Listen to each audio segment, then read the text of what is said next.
षोडश उपचार विधानेन अभिषेक पूजाञ्च करिष्ये। आदित्यादि नवग्रह पूजा आचरिष्ये। नमः महागणपते।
నిలబడుకోండి.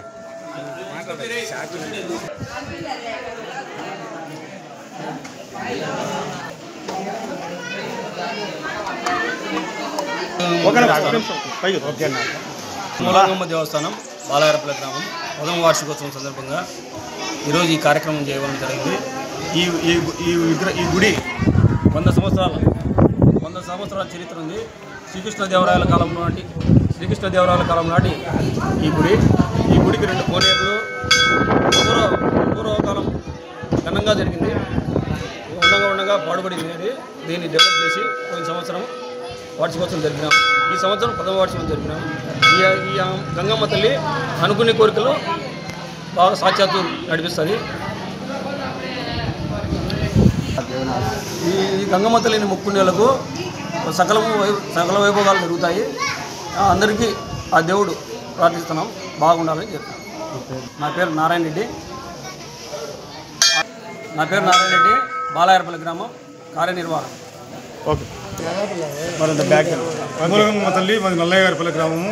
నేను ఈ గుడికి సుమారుగా మా నాయన కాలం నుండి ఇది మాకు మా ఇంటి దేవుడు, ఇంటి కులదేవత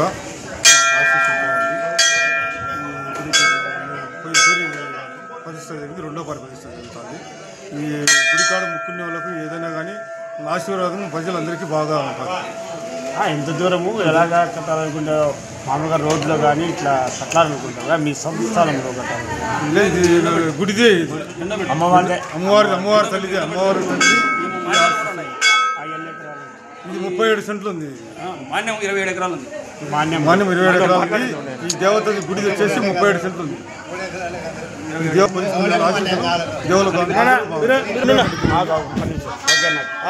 గుడి ఎండోమెంట్ ఉంది.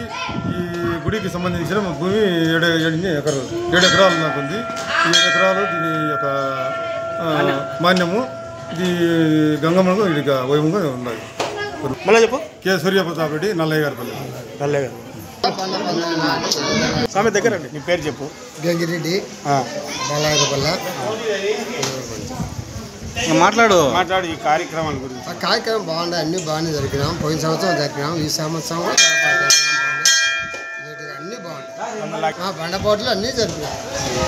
బాలయ్యగారిపల్లి గ్రామంలో మూలగంగమ్మ ప్రతిష్ఠ జరిగి ఈరోజు సంవత్సరమైంది. సంవత్సరం సందర్భంగా ఇక్కడ అన్నదాన కార్యక్రమం, విశేష పూజలు, అభిషేకాలు, అర్చనలు జరిగినాయి. అదేవిధంగా హోమం కూడా జరిగింది. మహాగణపతి పూజ, పుణ్యావచనము, నవగ్రహ పూజ జరిగినాయి. భక్తులందరూ కూడా చాలామంది పాల్గొన్నారు. ఇక్కడ ఆటల పోటీలు కూడా జరిగినాయి. అన్నీ కూడా విశేషంగా జరిగినాయి. ఆ మూలగంగమ్మ వాళ్ళ దయ వల్ల ఇక్కడ బాలయ్యగారిపల్లి గ్రామంలో ఆయుర ఆరోగ్యాలతో ఐశ్వర్యాలతో ఉండాలని చెప్పేసి అందరూ కూడా పూజలు చేసుకున్నారు. అతివృష్టి అనావృష్టి లేకుండా వాడి పంటలు సమృద్ధిగా పెరగాలని చెప్పేసి అని, అదేవిధంగా జంతుజాలం అంతా కూడా సమృద్ధిగా ఉండాలని చెప్పేసి అని కూడా ఇక్కడ విశేష పూజలు చేయడం జరిగింది.